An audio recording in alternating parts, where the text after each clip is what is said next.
So Sean Payton had a blunt message for Russell Wilson after Russell's awful 2022 season. Quote, stop kissing babies. You're not running for public office. By the way, Russell Wilson and Kirk Cousins kind of operate differently than other quarterbacks.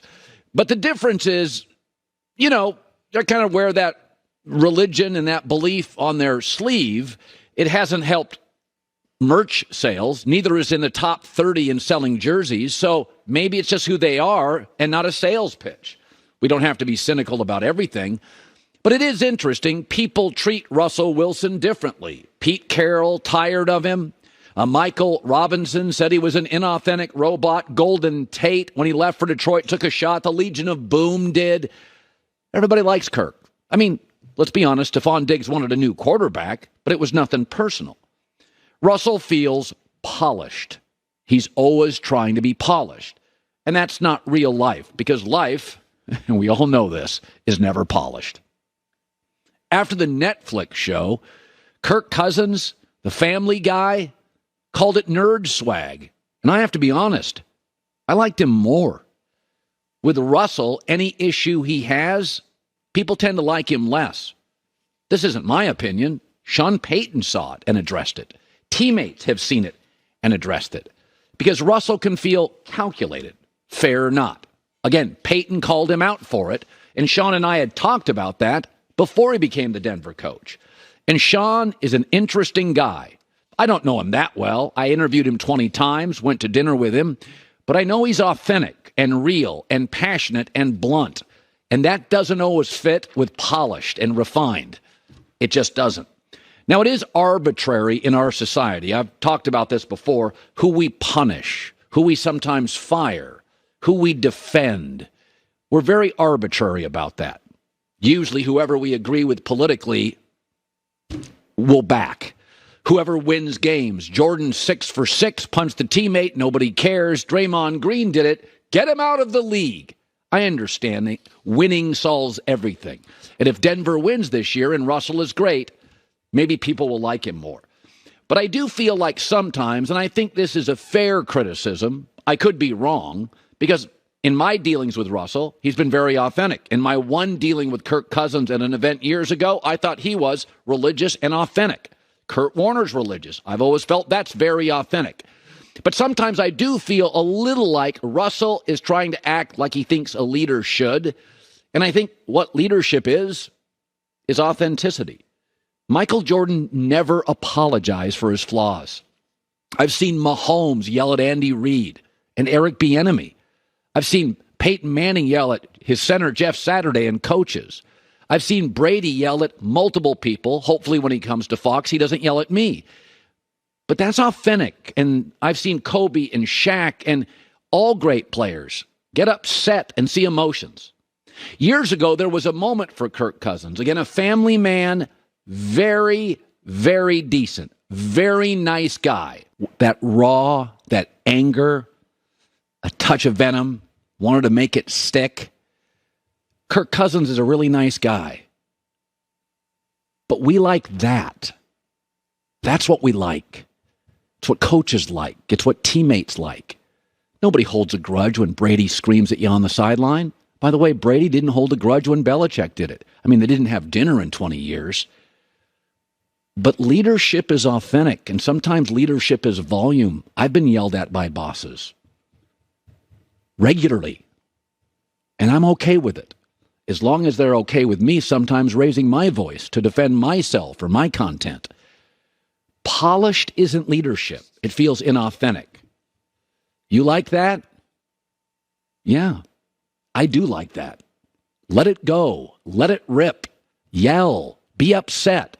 Be pissed. That's leadership too. So the Ringer, that's Bill Simmons' biz, had quarterback rankings. And this is pretty interesting. So, we all do this, right? This is what we do. Quarterback rankings. It's really a quarterback sport. And lists are fun. So I was just reading through the Ringer's list. And it was like, I didn't have to agree with all of it, but it's pretty darn good. That's Patrick Mahomes, number one. And Josh Allen's number 2, and Justin Herbert number 3. Joe Burrow 4, I'd probably move him up. Lamar Jackson 5, I don't have a problem with. Trevor Lawrence 6, Aaron Rodgers 7. What's that? Dak Prescott 8, Matt Stafford 9, Jalen Hurts 10. Now, I'm not picking on Dak Prescott, but if this is a list of the best quarterbacks in the NFL today, you tell me, what is Dak Prescott better than Jalen Hurts at? Mobility? Not close. Availability last year? Nope. Precision passing? I don't see it. Leadership? I don't know how you're a better leader than Jalen Hurts. The guy's impossible not to root for unless you're playing against him. Greg Cosell came on our show, I think about 2 weeks ago. He watches film for a living. NFL films 44 years. I've never had a guest who's more objective. He doesn't take sides. In 2 months, we could be saying this. You know, Jalen Hurts is now a top 5 or 6 quarterback. No reasonable person has ever said that about Dak Prescott. That's never been an argument. The more they've depended on him, the more mistakes he makes. His best year, actually, was his first year when Zeke was the best running back in the league, and they had the best offensive line by a sizable gap. He led the NFL in picks last year and missed 5 games, and Dallas was 4-1 without him. I saw Jalen Hurts go toe-to-toe with Patrick Mahomes, the best quarterback, some believe, I do, probably by a long shot. And he went toe-to-toe with him. Foot to foot. Not even healthy. Toe-to-toe.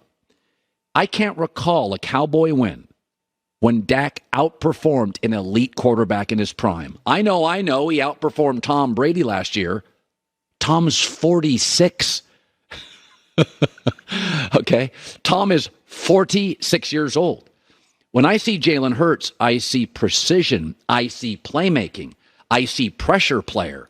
When I see Dak, I see a regressing pocket passer who needs a lot of help.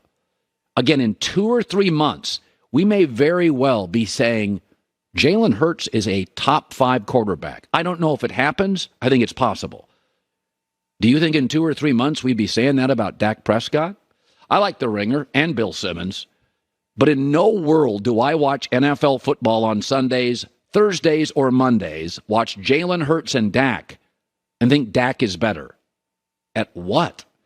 Pre-snap stuff? Maybe. I don't know. I'm not in the helmet. Jalen Hurts is better than Dak Prescott.